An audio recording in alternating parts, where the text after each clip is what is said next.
Or hello everyone. To the live audience present here and to the people watching this behind the screen, we are here at Chakhesang Baptist Church, Kohima, and we want to welcome each and every one of you to the living room. May I remind you once again that the living room is one place. It's a show where we bring people we love, people who are near and dear to us, people who are inspiring others out there. But most importantly, we're bringing people to listen, to share the stories, and also to glorify the name of God, to testify about the love of Jesus Christ. We have so much to talk about today, this afternoon, so relax and be excited. And to the people watching this, please do not leave the screen. I assure you that it'll be worth listening to.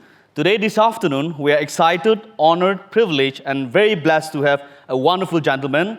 I've known him for a very long time. He's a good brother, he's a good friend, he's a loving father, a very faithful man. He's not just a businessman, may I remind you once again, but a photographer, somebody who left his government job to pursue business, to get into entrepreneurship.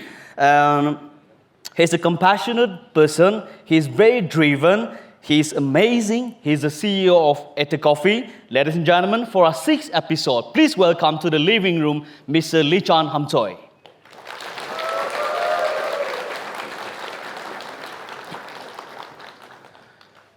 All right, sir. Welcome to the living room. Thank you, thank you. This is the moment we've all been waiting for, especially young people at our church. This is the first time to be having a conversation with you, and we really want to say thank you to you for responding to this call.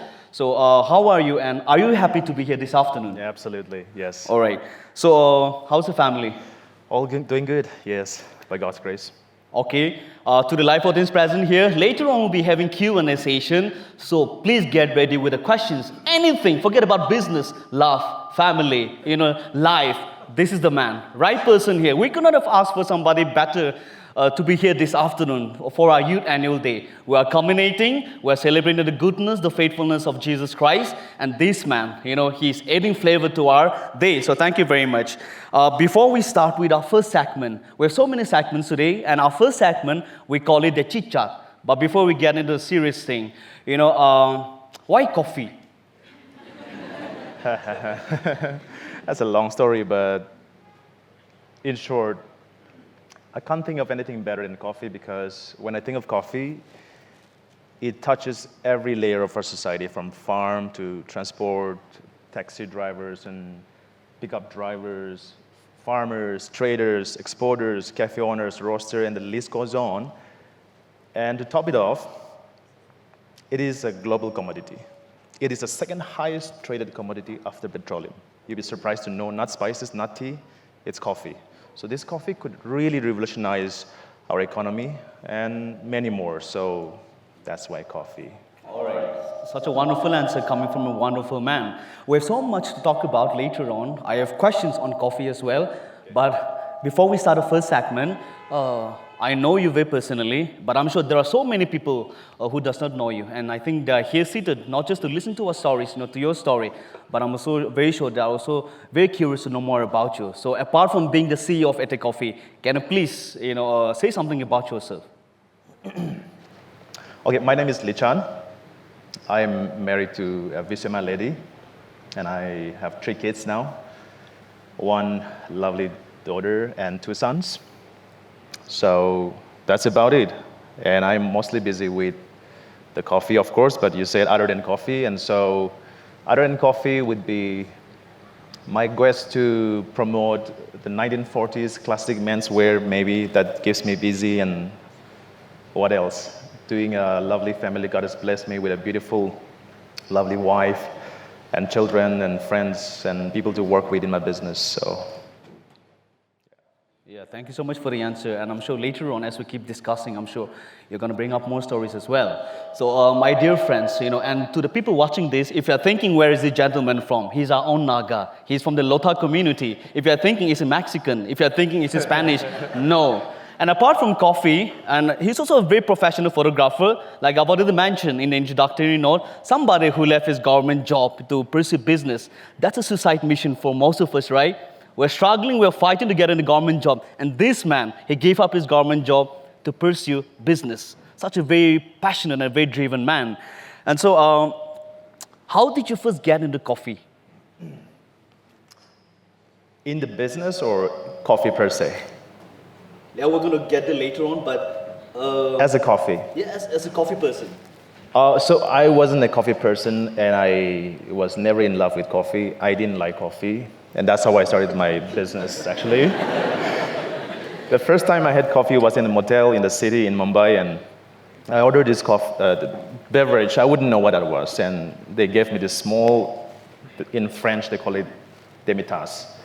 I had this shot, and I really hated it, and it was a whopping 750 rupees. And I was waiting for the main course to come because that was, I thought, just a teaser or some starter or something, but it never came. The bill came, and that was it. Yeah, I think that's such a wonderful story. 750 rupees for a cup of coffee, you know. Yeah. Espresso, are you crazy? But no wonder you paid that, and because of that, I think you are where you are right now. We can say that. We can say that. Yeah. We'll find out later, maybe. Yeah, so, Yes. and if you're wondering if the two of us, if you're just going to talk about coffee the whole day, you're totally wrong. You know, we're going to talk about modern coffee as well. Sure. So, I know this, but I want the live audience to know, as well as the people watching this behind the screen, what do you mean by ete? Ete means in Lotha. It's more like ura or pete, mete, sort of all of us, ours, we, us. In Lotha, it refers to three words: we, ours, or us. So that's the meaning. Of course, there's a lot of reason why I coined this. I chose this word, if time would permit to explain all of that. But in short, for now, okay, just for the interest of people listening out there, my background is patriotism, nationalism. And of course, I didn't join any of the group, but I was a freedom fighter myself, and I wanted to gain independence for my people. But from a very negative space. It's all because of how and what I saw growing up as a kid in the early 90s, people getting shot dead, fresh blood running in our neighborhood. Every single day you go to school back and forth, it's like gunshot, AK-47, LMG, a grenade, all of this going on, and I saw a lot of atrocities. So with that negativity, resentment, I started my quest to gain freedom from my people. And so when I started this in 2016 at Coffee, I still wanted to have that similar philosophy of all of us being together one as Nagas beyond borders.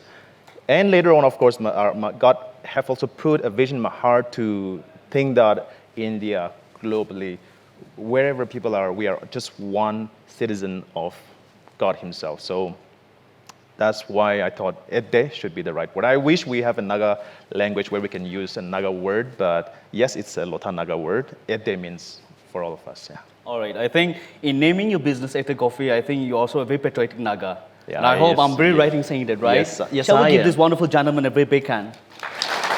Yeah. So, I prepared my question in such a way that initially it's all about coffee, but later on we're going to get maybe personal. Later on we're going to ask you very professional questions as well. Sure. So I know you've already mentioned these earlier or so, but who or what first inspired you to love coffee?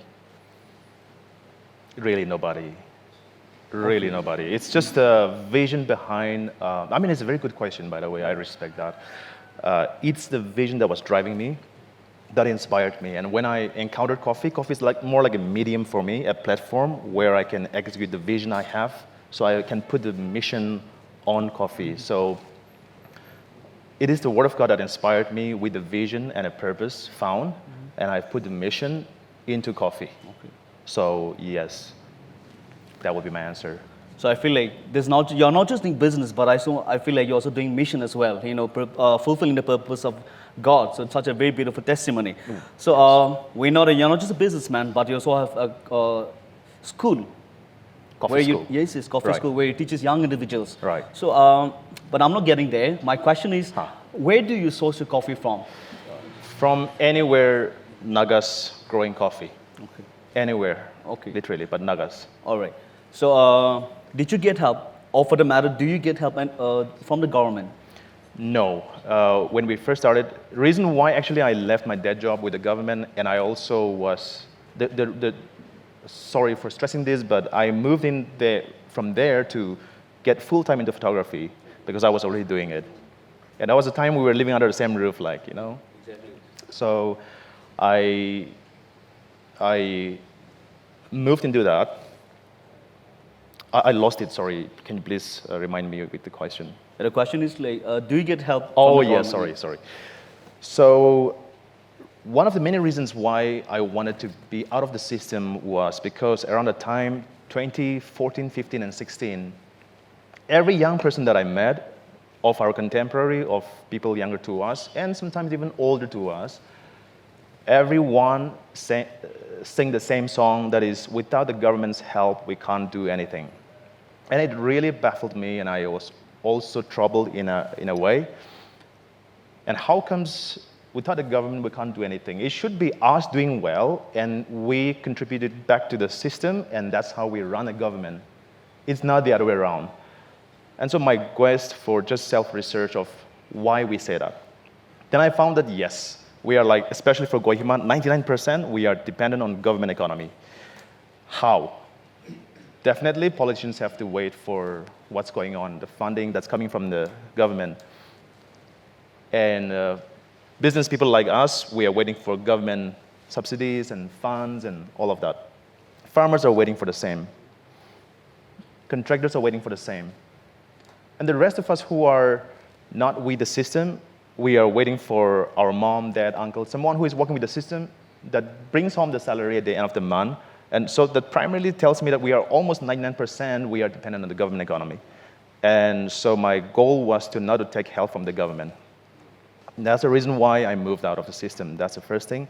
And another thing was, of course, I wanted to prove it to myself and to all of us, Naga young generation especially, like us, that without the help of the government, without the help of taking loan from the banks, without taking investors' help, without taking money from our parents, which came very easy for me because my parents didn't have a lot of money, we will start a business. So I started off with a 6,400 rupees actually in my business. So for the last 8 years, till the 2nd of July, our commitment was never to take help from any external funding agencies, and to, like I said, to prove it to ourselves that we will not only start a business that is surviving somehow, but perhaps even a thriving business. So my business, yes, is not like massive, nothing is so great, but with that bootstrapping, we made it up to last year, 3.85 crores in the revenue last year. And we had, by that time, we had 1 roastery, 2 cafes, 1 school, 1 e-store for our equipments and machineries. We have events going on. And so I know I don't have to mention a lot of this, but I just thought I will take the opportunity as I speak of this, that we didn't take help, but also a message to our people out there that without the help of the government, we should be able to stand. And only from this year onwards, we are open to taking help from investors, from the government, from loans from the bank. We are now open to all of that. But till 2nd of July, 2024, for the last 8 years, we didn't take any help. All right, you have said so much, and I don't want to suffix as well. But my one question is, from a typical Naga family, forget about coffee, forget about this and that, whatever you said, but my one question, and I'm sure you're also very curious, when you decided to leave your government job, what was the reaction of your parents? My parents, right? Yes. My mom cried. And my mom, I was living in here, Chodobasti, Kizbuzo, right? Our famous Chakhesang country. I lived here, and I was already married by the time. And it was just few months after I got married, I left my day job. Of course, it's like a cheating in Naga context. You know, you go court your woman, you marry them, saying that you work with the government, and a couple of months later, you leave the job. It's like cheating, right? So I took a permission from my father-in-law, first of all, and he said, go ahead. He trusted me. I'm ever grateful to my in-laws, my wife. And when I told my parents, my mom was like very sad. She cried, of course. She was like, don't let me tell others that my son is no more part of the system. Then she came home here at Chodobasti. We didn't even have a lot of space too, but she lived there for 2 weeks trying to convince me to not leave the job. But eventually, yes, it happened. That was, yeah. So I believe there's not a single regret. Absolutely no, okay. No regrets. All right, so on their way now, again, coming back to the government, like I've already asked you, do you think the government is doing enough to encourage and support young entrepreneurs? Absolutely. The government is doing a lot. I know now the next question is like whether it reaches the right person or not, but yes, there are also people, bureaucrats who are doing the right thing. There's a lot of money with CSR money. There are like thousands of crores of money coming in. A lot of things are happening. But my thing is 80-20, where 80 should come from all of us who are not with the government. 20 should come from the government. That's what I believe. For any civilization to thrive, it has got to be that way. But it has been the other way around. I believe in what I call a triangular civilization. And in that, you have a government, the state's exchequer, and the people. So in order to bring that development and money and funds to the people, we need the government. Now, to run the government, we need money from the state's exchequer. But to have that money, people has to put. Now, to put that money, people has to get into business, period. So we should get into business, we should get into trade and commerce, we should do well, and we put the money and we support the government, actually. We run the government, we employ the government, that's why we call it in service for the people. And that makes sense now.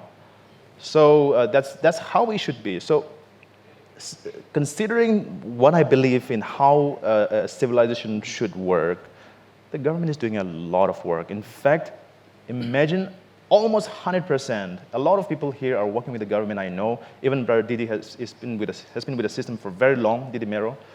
He will know. Like, in my time, it used to be 80-20. 80% come from the central. Now it's 90%, I think, brother, right? That means we are funded almost 100% by external government, which is, of course, our own government, Indian government, but our state is not generating anything. So if you consider that part of it, really, government is doing a lot, actually. Well, I think that's such a great news. And to the people watching this behind the screen, and if you are from the government sector, if you are doing it, thank you very much. Please continue to do, and may God bless you for that. And if you are not doing it, please do it for the love of young people. That is our challenge. That is our one request. Thank you very much. So coming back to our discussion, what do you think is the most important thing young people need to do at the moment? Generally Speaking, I think we need to, I tell this to myself also, we need to read the Word of God. Not for the sake of religiosity, but really to gain wisdom from all aspects, because you said generally, so I would say that. If you want to know how to start a business, it's all there in the Bible. Nothing new. In fact, Ecclesiastes is really, really, truly right. It says there's nothing new under the sun. All that has happened, is happening, will happen, has happened already, and nothing is new. Which also tells us that you want to learn anything new, it's there in the Bible. Be it Proverbs, it will teach you a lot of things about hard work, about businesses. Read the book of Amos. The book of Amos is like, imagine an entrepreneur going up to the north of Israel and telling the king of Israel that we are sinning against God. And he judges all the 8 other pagan nations around them. He was just an entrepreneur. He is an owner of a herd, owner of an orchard. Shortest lived prophet, they call it. But so that kind of inspires and teaches us that, you want to be an entrepreneur, there are books in the Bible. And so I cannot stop talking, so I'll stop there. We should read the Word of God, and I want to also remind myself to go back and read the Word of God. Yeah, I think that's such a beautiful reminder. So, like you say, that you cannot stop talking, but may I remind you once again that you are the man of the day, you are the man of the show, and this is your show. Whatever you want to say, you say it out. Because at the end of the day, our motive, our objective is that young people here should be inspired. Sure. Because that is our logo, that is our tagline of the living room. Thanks. So, maybe it's the same question, but one negative and positive thing about today's youth.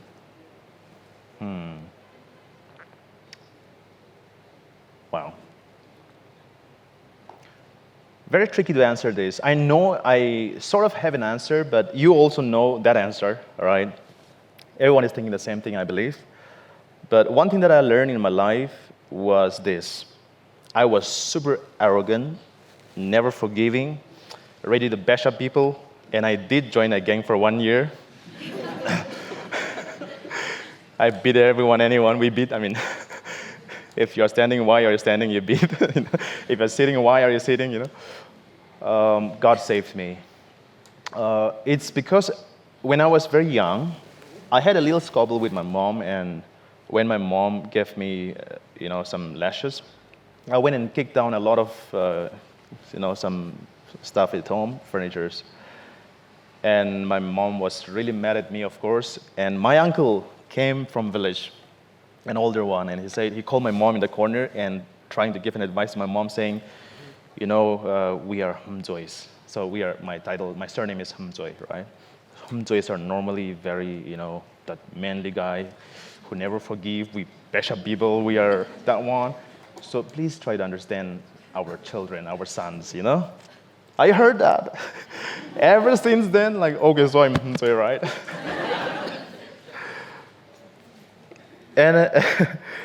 And surprisingly, from the mouth of the same person, after my matriculation, he called my brother and me and told us that, we are Humtsoes. We are, by nature, we are leaders. In building the village, our forefather was the one who started. They sacrificed his piglet and did this. We are born to be leaders. Ever since then, I started to realize that a lot of Humtsoe, even girls, ladies, they were like the Students' Union president. They were leaders in different forms. And I began to realize that, so I am supposed to be a leader. And trust me, till my 10th standard, I am such a person with such a low self-esteem. I go to school, they call me names like Robert or Pastor because I never turned right or left. There is no left or right turn for me, no steering. I either move like this and go left, or move like this and go this side. So it's only forward, there's no left or right for me. Meaning I am always scared of girls, I never, I'm sure you are. So, but that word really encouraged me to think that, so we are leaders. And ever since then, whenever I get an opportunity to come stand in the church and lead or students' leadership, I went on from one student leadership to another, to another, to another. I ended up with the Naga students in Mumbai. That was the last I did. And ever since then, I'm like, now, whenever I'm invited to speak to young generation Humtsoes, I'm going to tell them that Humtsoes are born to be leaders, and we are forgiving, we are gentlemen, we wash our wives' clothes also, we do our own t-shirts also, we do all of this. And next time, another Humtsoe, you catch them in a road rash, car accidents, he would come out and say, I am Humtsoe, so I'm forgiving you, brother. That's what I want to pass on to our next generation. So sometimes in the form of advices and bringing out some negativity, we also instill some things. So I know I'm disappointing you with my answer, but I would say let us always look to what is good in us, and there are so many good things about us. We are super creative, so we are super naturally, gifted. Is a bit too redundant, a bit too relative, I understand that, but God has blessed us with so many things. For instance, no denying, our faces look like someone from the hospitality, So people just hire you in a star hotel. The list goes on, all right? So let's concentrate on what is good, and let's keep talking about the good stuff. Yeah. Thank you very much for the wonderful answer. That's what you get for answering it very beautifully. Oh, okay. I didn't know. I'll take note of that. So forget about almost being a gang member. Forget about coffee for now. Now coming back to family, because you're also family. And if I remember you correctly, you once said that you were afraid of girls. Oh, yeah. Yeah. But may I remind you once again that someone who was afraid of girls now married, to a girl, to a lady woman with 3 children. With 3 children, Yeah, yes. it's amazing. No? So I tell you what, and please, people watching this, please do not write bad comments, okay? Please keep it church appropriate. Yes, every time I'm doing the show, I always ask about love. I always ask about this and that. Why? Because we are love, because God is love. Sure. Simple as that. That is not my justification, but that is what I want to tell you. So if you're afraid of girls, go out there. There are so many. But remember, when to, where to, how to. And don't ever leave out Jesus Christ. Oh, yeah. I believe that's very important. Sure. All right. Leaving that aside, coming back to our conversation, you're also a family man. Very busy, full-time. But at the same time, you're also a businessman, a full-time entrepreneur. So how do you balance your family life as well as your professional life? Right. It's a very important question and an important thing to discuss.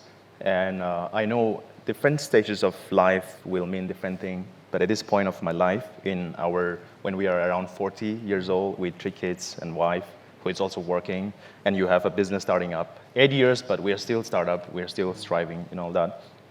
More than the word balance, I would say a harmony, because oftentimes the balance will throw you off the scale in the sense we often hear from the book and from the internet how I need a me time, for instance, and then cut off the rest and disappear and all of that. So the best way to look at it is to find a harmony between your personal life, your family life, and also your professional life. If you are, for instance, if you are faithful with your wife, you can be faithful to your customers too. And it's a lie. It's a lie if you say, I'm always faithful to my customers, I'm always faithful to my business and my products and services, but I am flirting around with another woman. It's a lie. So it can't be. So if I find a balance of how I'm faithful to my wife, to my family, and I go out there with the same principle I take there, and I go and apply, and if I see anything positive, impactful, positive work going on there, I carry back the same energy home. So yes, I know if we literally talk about what about a timeline, how long do you work? Yes, we can discuss another time, but generally that's how I see. You should find a harmony on both and find a balance of it. Yeah, I think that's such a great answer. So, so I think you have touched a little bit of what I've asked you, but how do you handle stress, especially at work? Stress, right? Oh man, there's no answer. It's really difficult. We just let it sink in sometimes and we become depressed several times and cry 1,000 million times, sleepless night, including my wife. Both of us, we cry together sometimes. Yeah. Be man enough to say you cry. And we get stressed, we get depressed. It's time and time again, it will go on and on and on. And I think it's not just a business, but in life, it is what it is. And therefore, I know we're not to use God for our fixation, but the other way around, if we find God, He lifts you all throughout this. And I heard of one wise man who said, like how you are in your deathbed and you are on a ventilator, you have this graph going on, up and down, and the moment it stops, beep, you're like dead. So life has always this ups and downs, and the only way to come out of that is find God. Again, I know I'm going to be more emphatic on this one. Find God. He is the source. He is the source. I think there's no other reason except Jesus Christ. Sure. Like you've already said, He's the source. He was the source. He's the source, and will always be the source. And so may I also remind the live audience present and also the people watching this that Ete Coffee is the first specialty coffee roasting company in Northeast India. Such a big achievement, and from our own Naga. Not only that, it is operational in 8 different areas. This company has trained more than 274 individuals. So he's not just a businessman, but he's also a great humanitarian. He's also an awardee of the BNK Entrepreneur of the Year. Not only that, he has also received citation from the Ministry of Tribal Affairs in Progressive Entrepreneurship and by our own Naga. So let's give him a big hand again for the wonderful accomplishments. All right, I also have friends who are in a business, and this is one question they don't like. Actually, somebody asked me to ask you, maybe on a lighter note, how much you have in your account. But I don't want to get there because there's too personal again. Oh. And I'm sure you also not answer. So I'm not touching I can that answer, one. but it's okay. Yeah, we'll move on to next. Yeah, maybe later on we have the fun segment. So maybe for the Q&A, if the crowd can be very kind enough, very honest enough. He's such an honest man, especially when we're inside the church. Who dares lie? Huh? All right. But forget that one. I know this is our one question no businessman wants to answer. So what is the skill or what is the recipe that is needed to attract customers? Customers? Yes. Wow, it's such a very technical question. I'll have to ask my team how they do that. For me as the CEO, I'm sitting at the back end normally, doing all the dirty job sometimes. milling coffee, dusted from head to toe, sweeping, and sometimes suited, booted, and sitting in the office and having a B2B conversation with other companies. And I do all of that. And I spend a good amount of time on my research and design. That is, I take special interest in product designs and more focus on that. And I am more invested on backward. I believe in investing backward. This is what I call catapult theory. So in the catapult, the farther you draw back, the harder and farther you will go. So I believe in always investing backward. So for instance, we have a coffee lab services for the past 4.5 years, and that doesn't make money. That's when I realized when a nation is able to invest in machines that doesn't make money, less on the machine that make money, they will become very prosperous. But if we are invested only on the machine that make money, you will do well, but it's a very short term. So you need to, if we want it to see a short, long term, and what Simon Sinek calls infinite game, the only way to do is invest backward. So I try to, in a teeny tiny way, I try to invest my energy on those. And so hopefully that is also contributing to my team who is able to attract customers. So I think that's such a, especially from somebody who has achieved so much in just a matter of a few years only. And there are so many young people here, youth members, who are in the business. And I think that advice is really going to help them up. If you're still confused, learn from this man. Because like I've already been saying over and over again, such an honor, such a privilege for us, not just to be listening to your thoughts, but also to your success stories as well.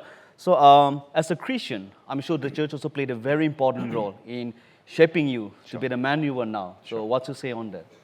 Oh yeah, in a big way. So when I was growing up, definitely the church really helped me in even finding my own purpose, obviously. A lot of who I am today is also shaped by the way the church have raised us. And for instance, a baby, since now that I have 3 kids, they have no idea why they're drinking the milk. They have no idea. But one thing is sure, they're gonna grow. I've been there, so I have no idea why I'm reading the scriptures. I have no idea why I'm going to church and attend and listen to someone preach. It's boring. I don't want to go to be part of a Bible study or evening service or youth camp. It's boring. I don't want to. But you don't realize you are slowly growing. You're being nurtured because the faith comes from hearing and hearing and hearing the word of God from James. And so, yes, a lot of who I am today is shaped by where I come from. And of late, in 2021, we started calling our company as redemptive entrepreneurship. And the redemptive entrepreneurship is primarily the idea of faith and work. How do you take your faith to work? Are you going to lead worship, start with a prayer, or when the customer comes, you kind of lay your hands on them and start praying for them? Or how do you balance, right? It's like to find the balance between a sacred and secular. It's such a confusing element, especially in our context. So oftentimes we alienate this church, ministry, gospel within the 4 walls of the church, or if not, at least in the outreach ministries, and the rest is like secular. And I'm free to lie, I'm free to be corrupt. So I was also really praying to God, and in 2021, a friend reached out to me, and I'm really grateful to him also. Brian Lee is an Asian American. He brought me the whole concept, the structure of what it looks like, faith and work. And ever since then, we call it redemptive entrepreneurship. And the redemptive entrepreneurship is very simple: to make Christ the center and unabashedly talk about Christ in your business. But how is the question, right? So very simple. We have 8 areas of operation, 5 business model, and 3 social initiative. And then we have 7 departments, starting from R&D to production, operation, accounts, HR, sales, marketing, management. We have all of this. Now, in all of this, keep it very simple. Whatever you do, is it driven by the gospel or not? Simple. So, for instance, in accounts, am I paying my house rent on time, or am I inconveniencing my landlord? Am I paying my employees well, or I'm underpaying them? Am I able to do justice to my customer? They're paying this much money. Am I really putting an effort to it or not? What would the gospel say on that? In HR, the way I treat my team, the way I talk to them, the way I give them leave applications or their life's career, all of this has to be driven by the gospel. I can't help but add this again, because some of us here might want to get into business. For instance, if you are talking about marketing, a lot of us, we read in books and we find out that you need to have a compelling story to sell your products and services, and it is important, but the danger lies in when we start to lie about our narrative. Like from the sun-kissed garden of Chakhesang and soaked and washed in the fresh stream flowing down from Zugu Valley, but actually you just bought it from Tobinala in Dimapur and sells it, right? Organic and all that, but it's not, you know? So we tend to paste it on our products, say all the lie. What would the gospel say about it? So every narrative in our business has to be questioned, you should bring the gospel, and if it's not driven by the gospel, it is not redemptive entrepreneurship, it is not gospel. So this is, yes, church, but overall, what church, what the ministry can do to our lives, and that's what happened to me. Yeah, exactly. And so when I look around, there are so many people in a business, you know, there are very successful ones as well, not so very successful ones as well. But when we look into your life, I think you are such a very typical businessman, but you're one who puts God first. And I believe that is the one reason why you're so very, very successful. So on the very note, we really want to congratulate you on a take of coffee. We pray, we believe, we hope that you still continue to soar. Not only that, you still continue to inspire other people as well. So now leaving aside the serious questions. Okay. So forget about coffee for now. We'll not mention coffee also. So not your family also, not photography also, but what keeps you engaged or what keeps you happy? First off, I know it can sound philosophical, but to find a purpose. And I realized we have so many things like motivation, inspiration, mission, a lot of things. But it's the purpose at the end of the day. Okay. And my purpose comes from the vision, and the vision is that what God has put in my heart is to glorify God. And so in all that I do, I keep seeking God to give me the vision and the purpose to glorify Him. That's on the grander schemes of things. And on a daily life, I keep myself engaged in a lot of fermentation work. So I love fermenting natural bread. I'm a baker by night. So I'm not a baker, but I only bake sourdough bread, right? So I love fermenting breads, naturally leavened breads. I love fermenting kombucha for my family. At a very young age, my kids, 8 months, they started drinking kombucha for their gut's health. And like I said, a lot to do with the men's classic style. I research a lot. I try to promote wherever I can to bring back the classic. So those things keep me busy. So I think finding the purpose of life, I think that should always keep us busy. And obviously, without God, there's no purpose. But with Christ, I think every purpose is fulfilled. So now that it's 2024, how does your business look different now versus when you first started? Oh, crazy, man. Such a very simple question, but I'm sure it'll not be difficult for you to I know. Yeah, we have to sum up the 8.5 years of my business in one line. So when I was, roasting coffee from home, I left my day job, like I said, with the government, and I left my photography, which was the most lucrative business at that point of time. And I was in my boxers and just my tees, just roasting coffee on a small spice roaster, what I call NR technology. And NR technology refers to ngase repen in lota, which is dry fish burner, And I was roasting from that, and it's not very lucrative, it's not really fancy, obviously. And I remember one auntie was just passing by, and he was like, "Oh, pai, rice tuli asan lagi?" And I was like, I'm building the first specialty coffee roasting company here, right? That's what it looked like. And in 1 year, in the first initial investment, it was 6,400 rupees to buy few kilos of green coffee, to also print some pouches from stickers from innovations. and buy some plastic pouches, and I started with that. After 1 month, I could hardly earn 3,000 rupees. I could not even break even 6,400 rupees in 1 month's time. My sale was like, of course, very crazy. And those money also came from those customers who know us, come and ask for coffee. I package and give it to them. And I'm like, bro, I'm not taking money, right? So Naga, right? Full of Getera-ness, you know? You're dying to take, but you're like, it's okay, you know? And when they're leaving, they will throw the money in my kitchen and run away. That's my first customer. That's how it looked like when I first started. And now, by God's grace, like I said, we are doing at least 3-4 crores in the revenue. Yeah, so, yeah. I think that's what we talk about success stories, you know, when we listen to this man. And so you have 2 cafes, right? Yeah, I had 2 cafes. One near post office, one near Kohima College. And please, the staff there are very nice, very polite. He's very generous. But when you go and drink, please remember to pay. If they don't take, the typical Naganas, throw and run away. They're blessed, you are blessed. But most importantly, the one who bless you. Sure. All right, but I'm sure you're going to charge my youth members here, obviously, because that is business. Obviously, I'll make sure I don't remember the faces. Yeah. No wonder he's a businessman. All right. Now, before we move on to our next segment, this is my last question. So what advice would you like to give to someone who is just starting their business? Their business, right? Yeah. Wow, a lot of things. May not be like an advice. A lot of things running in my head, but it really depends on the person I'm talking to.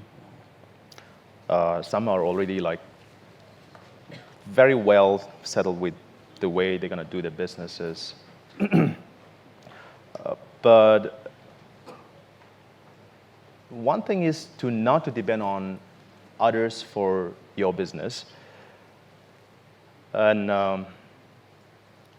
do not vilify others, meaning do not say bad thing about others when you're starting your business. It's very likely that, for instance, my brother here has been doing business in musical instruments. And I started my business. And the way I sell my product is by bringing his name. His product is good, but he is like this. But mine is like this. We really don't have to vilify others for our business to be promoted. So do not ever vilify others, right? And another one, you said one only, right? Yeah, just one. I mean, you can add 3. more, it's okay. One last. Invest in yourself before you invest in your business.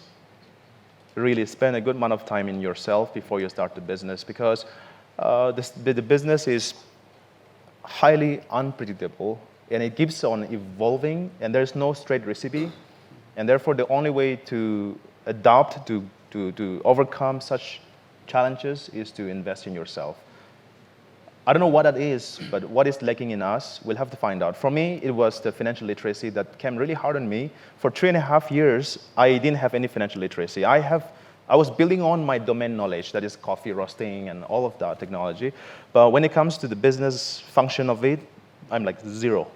And so after 4 years, by the way, I wrote a book some 3 years back, which I never published.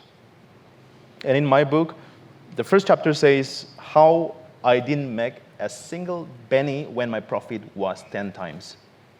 And it's possible. And I have a theory. I developed a theory. I made a formula. It's in my book. I would love to share one day.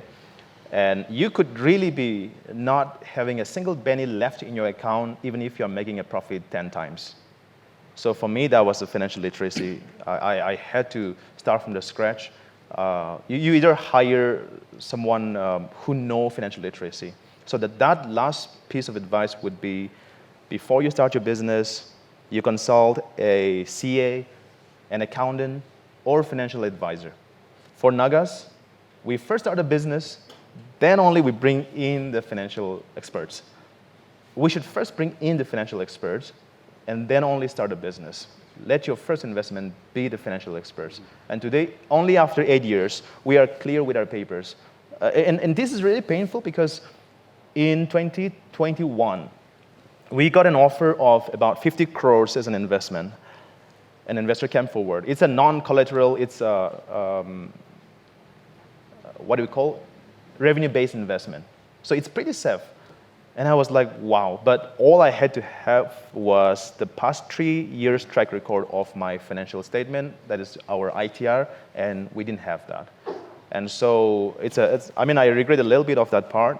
And not just for that, but it is right, it's biblical for you to do proper taxation. So for every single thing, we are taxing now, for instance. So get the financial advice first before you start your business. All right, thank you very much for the advice, and I'm sure this is going to benefit so many people out here. So we're going to hold our conversation for now. We have so much to talk about, and at this very moment, I would like to give time to Mr. Sisaloringa, and he'll be coming up and presenting the song, He Will Carry You. So ladies and gentlemen, please welcome Mr. Sisaloringa.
All right, thank you very much, Mrs. Soloringa, for the beautiful song. It's always a pleasure listening to you. And welcome back, everyone. We're in conversation with Mr. Lichan Humtsoe, CEO of Take Coffee. And to the people watching this, we are here at Chakhesang Baptist Church, Kohima, and this is the living room. We want to skip the serious questions, and we are done with the first segment. And we want to move on to the second segment, and we call this the one-word segment. And here, you can be diplomatic, you can be spontaneous, but you cannot lie. So remember, I've been saying this over and over again, we're in a church and God hates liars. So You're scaring me. we want to be very honest and straightforward. Ladies and gentlemen, welcome to the second segment of the living room. This is the one-word segment. I'll give you some words, you just have to use one word to answer them. Okay. Lichan. Broken. Financially or mentally or? Spiritually. All right, family. Love. Youth. Fuel. Coffee. Medium. Love. God. Church. Support. Jesus.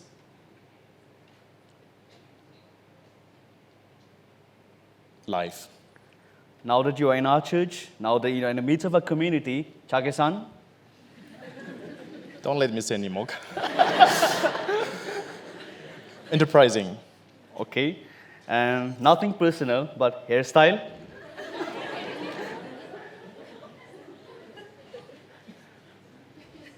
Something that you love, I know.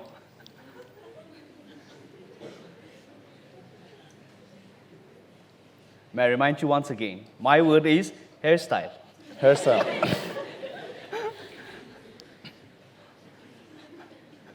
Addiction? Meteors. Can you please repeat the answer? Meteors. Okay. Then CBCK youth. Energy. Wow, that's a Yeah. good answer, right? Maybe a little overacting from two ends. Just for today, huh?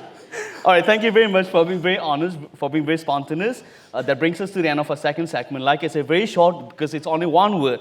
Now we have our third segment, and this we call the Q&A. And for this one, we want to open time to the live audience present here. So please, my dear friends, my dear brothers and sisters, we don't bring a man like this every day. So take this as an opportunity. You can ask him anything, everything. I give you the time for the Q&A. And may I remind you once again, that a few days from now on, this episode number 6 with Mr. Lichan Humtsoe, this will be made available on our YouTube channel. It's Youth Ministry, and I'm sure you have also not subscribed to our channel. It's not that I'm promoting our YouTube channel, but to all our youth members here, when you go back home, we have 5 episodes on YouTube channel. Make sure that you are subscribing to it. People keep saying share, like, comment. But for us, we don't want to say that. Just subscribe, and I'll tell you, you'll be really blessed. All right, for the Q&A, the time is open. Yes, we have a friend there. Hello, sir. So my question is like, we have different kind of coffees. For example, likely Americano, cappuccino, espresso, Irish coffee, and so on. So like, did you ever cross a point where you wanted to create your own coffee and Naga style? If so, like, when are you going to put it up in your coffee shop, or are you still in the process? Since I have a lovely lady here who is a very regular and she promotes us a lot, have you ever tried Coffee on the Rocks? Anyone? Anyone? Coffee on the Rocks? Heard of anyone? Coffee on the Rocks? Anyone here? If you are into coffee? No? Okay. So Coffee on the Rocks was created by me in the year 2019 beginning. And ever since then, that's, as per our statistics, that's the highest sale as of now. And I did create another one called Frozen Coffee Juice, but that was a bit too complicated, and so we could not keep up. We only sold it for about 6 months in 2019. And we stopped it for a good reason, because it's very complicated, and in a fast pace, sometimes when the order piles up, it's difficult to meet the customer,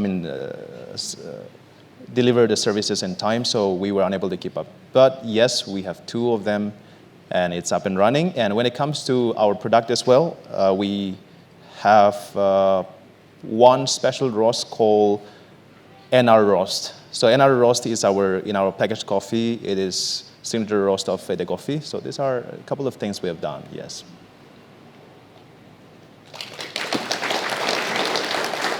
Thank you for the question. Thank you. Forget about drinking the coffee. You know, we're hearing that for the first time as well. Time is still open, so if you want to take time, the opportunity, please do that. Hello. Good afternoon, sir. Hi, good First afternoon. of all, we're so honored to have you here. Thank you. I have two questions for you.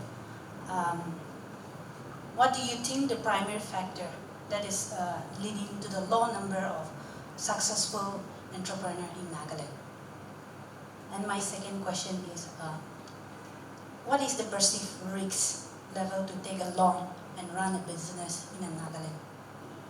Okay. Thank you for the question. I want to thank the gentleman for asking the question. I couldn't thank him well, so mazao. And now, moving on to the second one.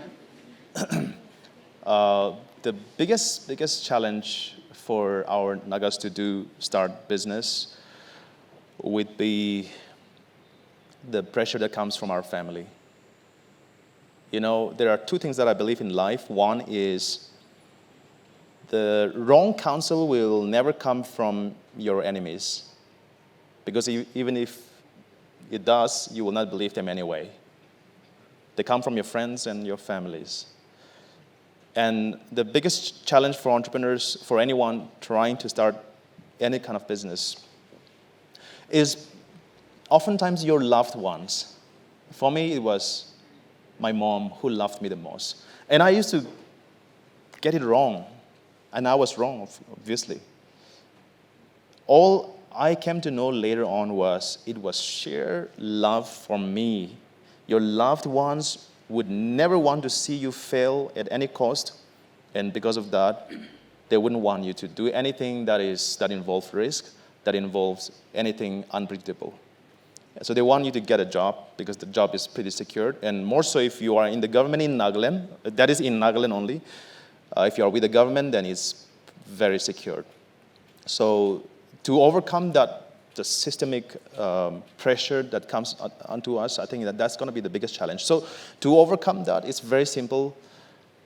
You'll have to first put some value on the table, as for me as well, because our host have already asked how was my parents' reaction.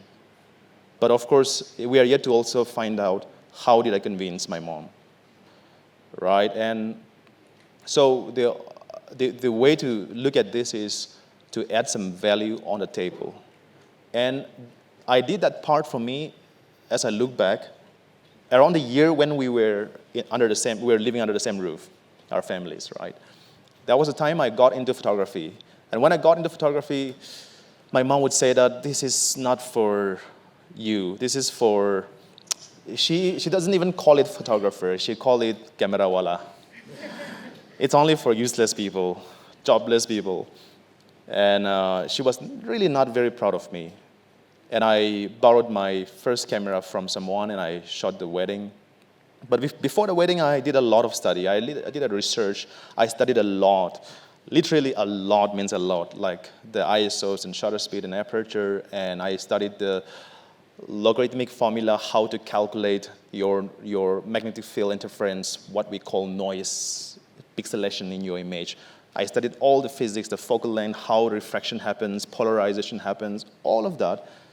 And I borrowed the camera and I started my business. And the first wedding, of course, it's a similar thing like my coffee. My first wedding client threw the money and ran away, again. And then when I first got my payment, I took it home. I gave it to my mom, told her to pray for me. Came another wedding, I brought the money, I gave it to her, told her to pray for me and keep it. So over the time, I started charging 45,000 rupees for a wedding. And I would bring 45,000 rupees and I gave it to her and tell her to buy a Makela suit, and that's it. It went on, and I would shoot 4 weddings in a week sometimes. And I would shoot 70 to 100 weddings in a year, multiplied by 45,000 rupees. And remember, at one point, on a lighter note, I want to add this one. I watched a bag, and when I pull out of the washing machine, I had 1.4 lakhs in the bag. Washed with other things, right? And I'm like, wow, this is like 1,40,000 washed. But that was not the point here. The point is like, which one is this? Is it the one I kept near my pillow or under the bed or on the shelf or the one I left in the car or... So somehow my parents also came to know that, okay, this guy, if he wanted to do something, somehow he will make it work. And I think that's also one of the major reasons how I also convinced my family that I think I should move in the business. And they kind of trusted. And for 7 years I did that, not just months, years. I did for 7 solid years doing this consistently. And so my mom used to call me in Lotha version Nagamis, Mehin Master, like a person who is very focused on detail and hardcore about it and somehow make it work. And my second son, my mom gave the name, my second child, which is my first son, Eren. So Eren is referring to someone who kind of put things in place and arrange it and make it work, right? So she saw me hustling when I was doing photography.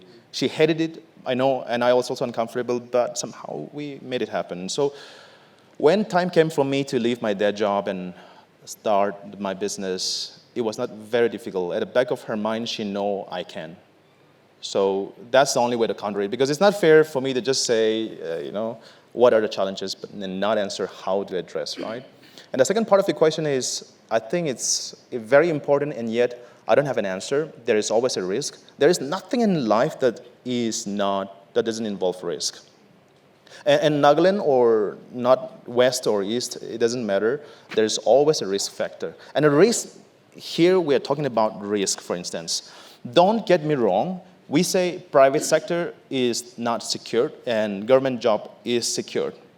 Now here's the thing. If you are a government servant and you are doing it righteously, no side income. Side income is a euphemism for stealing, okay?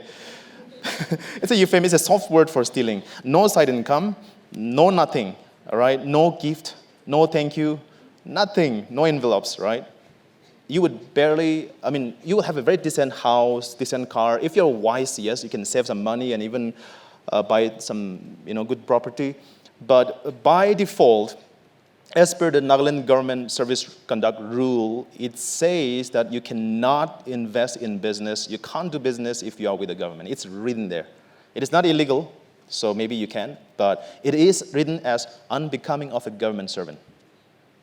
So that leaves me into thinking like, okay, in that case, you are left with just a salary and a few other benefits. Of course, there are a lot of benefits when you're with the government, but the same benefits you can also have as a businessman. If you're starting a business and you have pension policies, you have health insurance, you have POL covered, a lot of things covered if you are a smart businessman. So what if we also get into business and we have all these policies in place, secured, both are secured. And risk, yes, there is a risk, but what kind of risk we're talking about? A government servant is someone we respect so much. One, yes, they're highly qualified. Out of 1,000, they cracked it. Sometimes business people like us would say, the government job is not for me, I don't want to. As if we will crack NPSC in overnight time. Even if we sit for 100 years, we will never crack. So we respect them for all of that tenacity and all of that. But the most important part where we respect them is the sacrifice they make to be in service for people, because of which they can't even show up for their friend's funeral, for their loved ones who are getting married. They make a lot of sacrifices. And your parents, your mom is sick in the hospital, but you are stuck in a very important meeting. Now that's a lot of risk. But if you start a business, you decide when you want to go to work, you decide when you don't want to. There's very less risk in terms of how the daily conduct happens in your life. So yeah, I stressed quite a bit on this, but risk is always there. But let's start it right, and let us inculcate the culture of finding mentors. Young people like us, let us not feel shy, shed off our ego and look for mentors. And people who have gone ahead of us, shed off our ego again, and we will say, we will make sure I will mentor someone, and I will want to see him become richer than me. If we have that attitude, and for me, I have a mentor in life as well, Dr. Anu. He is my mentor in life, so he always, I always go to him for any kind of, mostly because I engage in myself in reaching out to people, like today, for instance. If I have any conflicting thoughts between what is theologically correct, what is politically correct, I tussle between these kind of thoughts in my head. I reach out to him. He's always there to help me. And there are so many other people that I look up to that I get mentorship from. So if we build this kind of ecosystem, I believe the risk is always there, needless to say, but we will sail it through. All right, thank you very much for the answer. I'm sure you have lots to ask us here, but this is a sad show, so we're going to close our third segment from there. But if you have questions, kindly do that after the service as well. Or if you're busy this afternoon, you can go down to his school, to his cafe, and you can spend your time with him. Sure. He has lots to say. So with that, we come to the end of our third segment. We want to move on to our fourth segment. Okay. And by looks, you look a very serious man, very driven, very purposeful. But I'm sure you're also very mischievous. Or for that matter, you can be very mischievous as well. Yes. And so we want to get a little mischievous side of yours. And we also wanted to be very honest, diplomatic like you have been. So this fourth segment, this is called the fun segment. Okay. So I'm just going to ask basic, simple questions, which you have, which you know. So we just want you to be very honest here. What's your height? 5.7. Naga height, okay. What's your shoe size? 41 UK. Okay. What's your biggest fear? In life, it's about losing your loved ones. Mm-hmm. In spirit, it's about losing sight of God. Okay. In profession, it's losing your vision. Mm-hmm. One thing that you cannot live without in your life? Oh, God, of course. God. One thing you really, really love about your wife? You are putting me in trouble by asking me only one thing. We're supposed to say 50, minimum 50 good things about our wives. Otherwise, you're not reaching home. I love a lot of things about her, but one is she is very wise. All right. One, say. Just one. I say just one. Later on, we can discuss again because we still need tips. And Adeno, if you're watching this, you're very, very lucky to have a man like this in your life. God bless you, and Vice may you versa. always be successful. Thank you. Vice All versa. right. So may I also remind you once again that he's not just a businessman, a photographer, but he's also a songwriter. I was. Is. So what's your favorite song? My favorite song is but say what?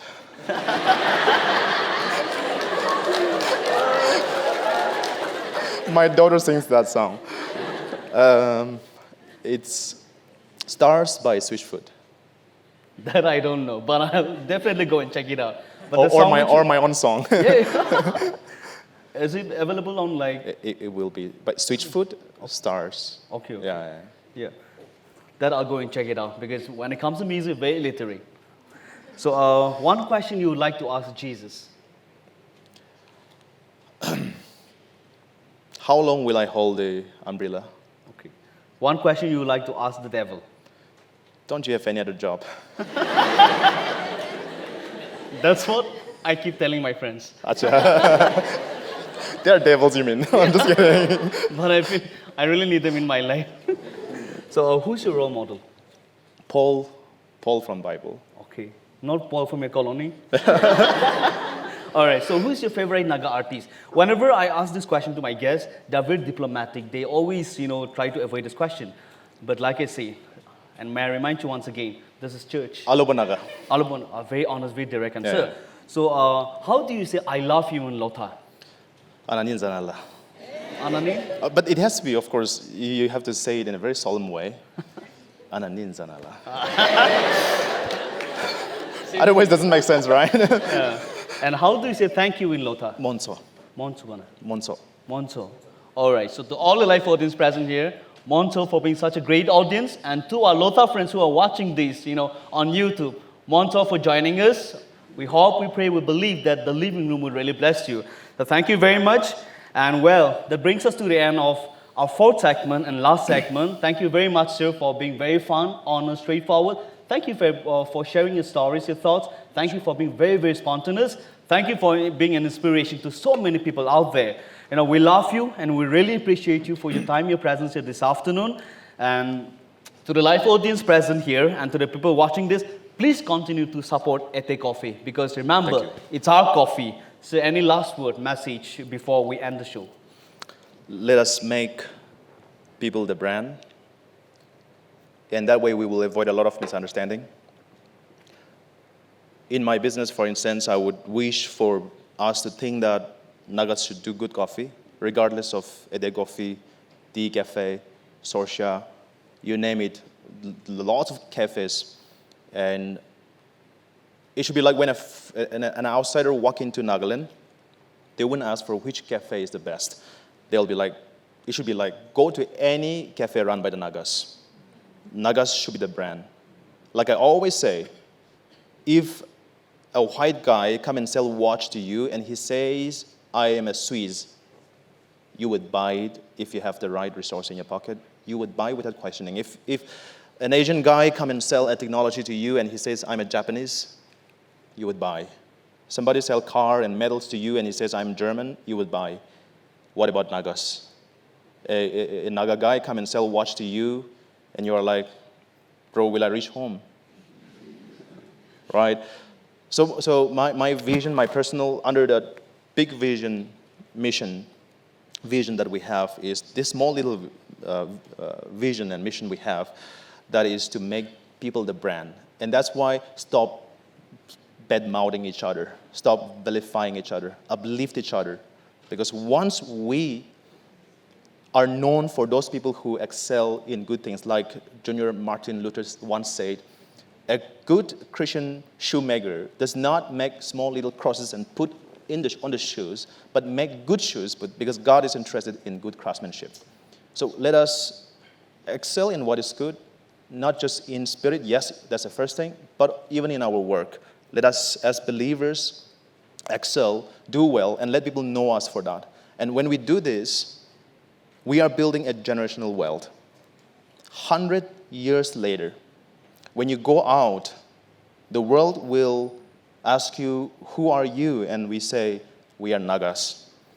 Then you're like, I want to give my space for you to run a business. I want to invest in you. I want to partner with you. I want to build an alliance with you because you are Naga. So one day, 100 years down the line, by virtue of anyone being born from a Naga family, will inherit the blessings of their forefathers 100 years ago, and we are that forefather. And therefore, it is a big responsibility for us. It's not just a mere business, entrepreneurship. It's a big responsibility God has given us to leave behind the legacy, the kind of legacy when the world look at you, the Balkan nations look at you, they'll be jealous of the God we worship, and we can be a great testimony for God. So with that, I want to say thank you. Thank you, our lovely, handsome host, for the energizing conversation. You propped the question in a way that you made me so comfortable. One of the best talk show I ever had, maybe, with a host, and with a lovely, energetic crowd who is very supportive. Thank you to this church for this platform. Thanks to all the listeners out there. Well, thank you very much, sir, for the wonderful message. And once again, may God bless you and your Ete Coffee. And may you please and always continue to inspire people. To the people present here watching this, you've been such a great audience. Thank you very much. And to the people watching this behind the screen, thank you very much for joining us. This is the living room, and we're here at Chakhesang Baptist Church, Kohima, and we're signing off from the living room. Thank you very much. May you always be faithful, and remember, be inspired. Thank you so much.